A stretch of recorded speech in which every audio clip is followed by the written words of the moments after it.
This is how I live my life. I walk around drinking coffee and making videos of my lake. It's really not bad. Off flavors. Well, the leaves are turning red. We're gonna have to spend the next couple of months indoors. I got an idea. So I thought to myself, off flavor kit. But Pat, what's that? Well, an off flavor kit is a kit full of beer off flavors. But Pat, why is that important? Well, for a number of reasons. So you can learn what's wrong with beer, basically, but more than that, whether you got your money's worth, whether the beer you have has been mistreated, and also to know if you shouldn't buy beer just by looking at it. So these kits, they have a number of off flavors that you put into beer that you buy. Mainly they're used by cicerones. If you don't know, a cicerone is like a beer sommelier. And when you go to beer school, you learn about common defects and how to avoid them. And you just can't replace an off-flavor kit for that. But the thing is, they're so expensive. I mean, a kit of like 6 of these things is like $200. And, you know, it's not that people can't afford them. It's just that if you're doing it for fun, spending a lot of money on it just puts an awful lot of pressure on you to have fun, which isn't fun. So I figure, while we all need something to do inside, I'm going to see if I can't come up with a really good one for, say, $15. So anyway, I started looking through my library, and I pretty quickly came up with a couple of ways to put these together for next to nothing. I'm going to make a video putting it together, and then I'm going to make a video of a couple real, I'm hoping I can get some real beer experts in and test it out on them and see what they have to say. But let's get started with the fun. So, like, the number one thing you're going to encounter is oxidation. Oxidation is like the main enemy of the brewer. It eventually always happens. And one of the things brewers do and think about all the time is how to prevent the tiniest little bits of oxygen from getting in their beer, to the point that they will not wash bottles with regular water until they've boiled it so the oxygen will come out of it. I mean, and think about the difficulty of filling a bottle almost all the way up to the top and then putting a cap on it before any oxygen gets in. And like I said, it's gonna get you eventually anyway. So, why is this important? Well, you ever seen a bottle that's vintage dated? Well, beer, for the most part, besides a couple, doesn't get better with age. Most people say that beer peaks around 30 days after it's bottled, or maybe even sometimes the day of. So, what does oxidation taste like? Things taste different to different people. But to me, oxidation tastes like hot, wet cardboard.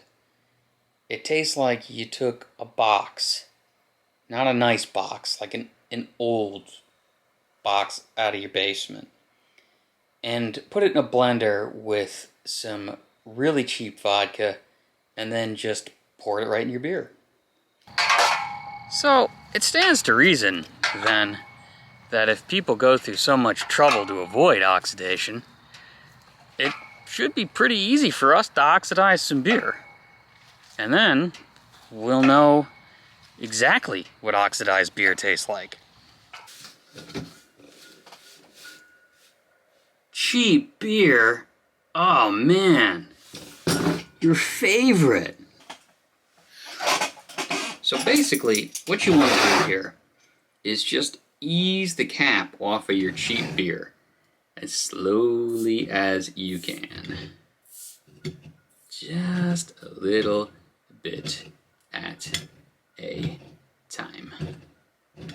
And you want to keep that cap as regular shaped as you possibly can. There. Now, I've done almost no damage to this cap whatsoever. What I'm going to do to oxidize it rather, is I'm going to take whatever I have lying around, this happens to be a box for a pen, and I'm going to just blow the CO2 out of the top of this bottle. This is going to let enough oxygen come into the top of this bottle to spoil an entire keg of beer. So now,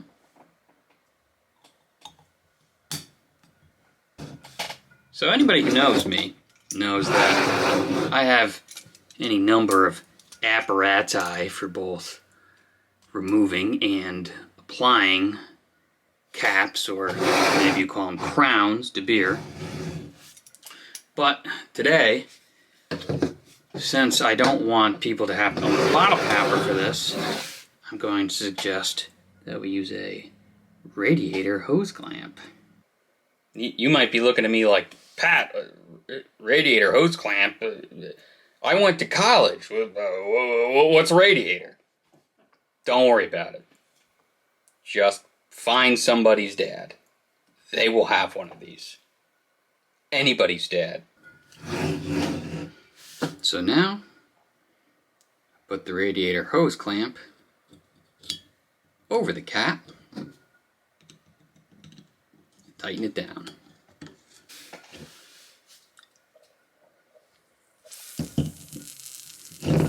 Gonna have to tighten that down a bit more.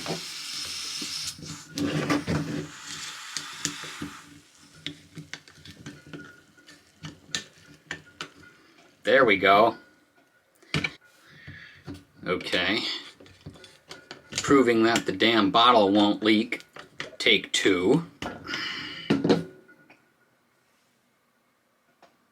Hey, all right.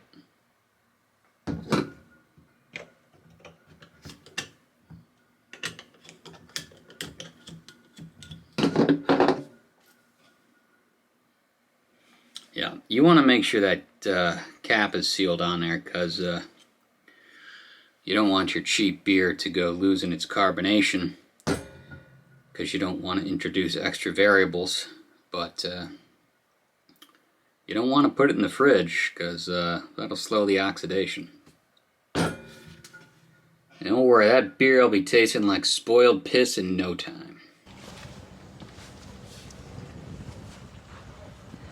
And that brings me to light struck, what most people call being skunked. All you need is a green bottle of beer. Put it in direct sunlight for a day or two. That ought to do it. You might be asking yourself, I'm thinking of a beer from Mexico in a clear bottle, and it's skunked all the time. That particular beer, as well as another clear bottle, often called the champagne of beers,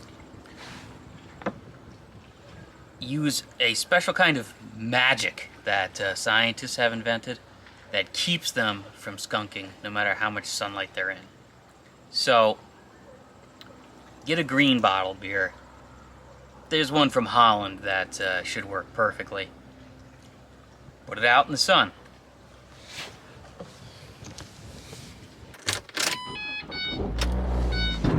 Alright, for this next bit, we're going to one of my favorite little towns.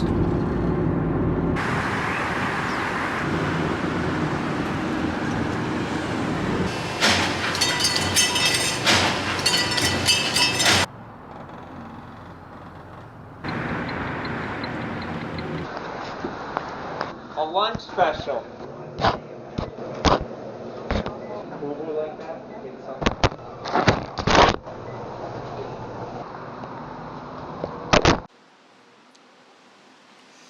So you might be wondering why I took the time to stop at Ted's Fish Fry today. Well, one of the off flavors in the kit is simply called infection.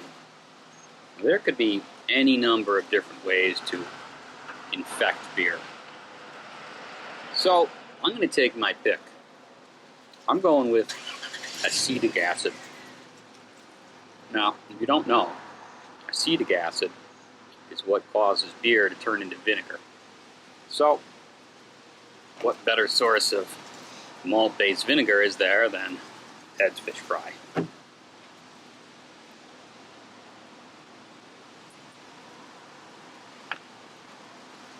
Brand new bottle, too.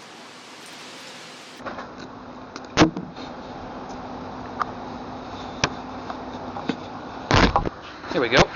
That should be plenty.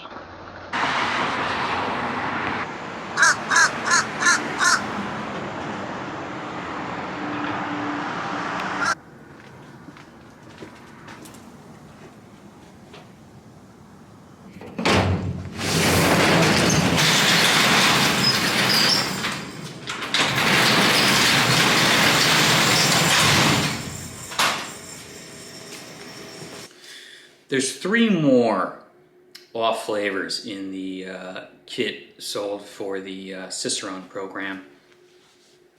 One of them is diacetyl. It's an intermediate compound made by yeast during the production of ethyl alcohol. Diacetyl is also made. It has a flavor like imitation butter flavor of movie buttered popcorn. I think it is exactly the chemical that they use in that flavoring. So what I've purchased is some imitation butter flavor from Amazon, delivered for free, Amazon Prime. I think this was like $5. There's got to be enough in here to make, 20, 50, 100 of these tests. I don't know. I'll when I do the test, I'll hammer out the amounts to use. The next one I've got here is a imitation cornbread flavor. This imitates dimethyl sulfide, which is present in malted barley and tastes like corn, which makes a lot of sense because barley is a very close relative of corn. It's cooked out of some of the darker base malts in the drying process, but for malts like Pilsner, there's a lot of it in there, and the way you get rid of it is with a very fast, hot rolling boil with no cover. But if you have a cover over your brew kettle to retain heat and essentially save time and money, it can condense on that cover and fall back into the brew kettle and leave those corn flavors behind, which again in high concentrations people don't tend to like. Although some beers still have it, like Rolling Rock.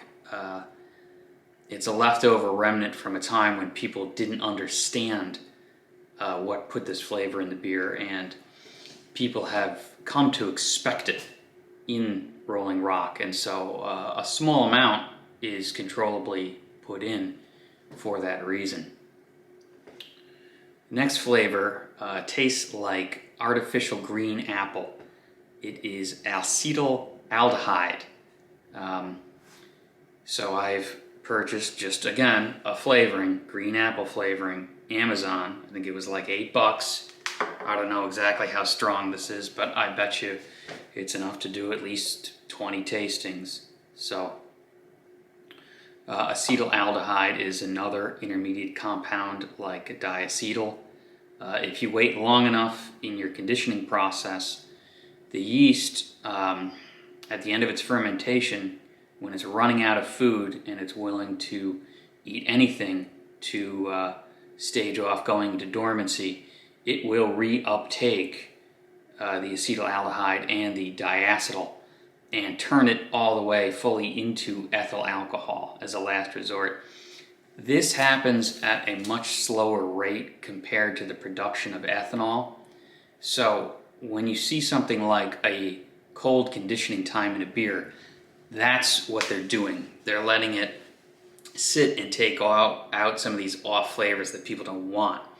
So conditioned beer is actually a pretty big deal, considering that they could just be turning over the fermenters very quickly and making more money. They're just letting it sit there.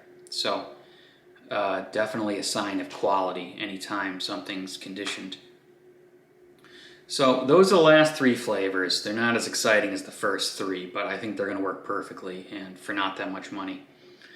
I'm going to put together the next video, and it's going to be myself, probably my father, and I'm hoping some very accomplished brewers and beer tasters. And I'm planning on giving a really objective look at these flavors and the other ones to know how worthwhile this kit was. Either way, we're going to have a lot of fun. We're going to drink a lot, and I'm going to try and get everybody to loosen up and have a good time. So thanks for checking out this video. Check out my next one. It's going to be even better. It's good seeing you. Sláinte.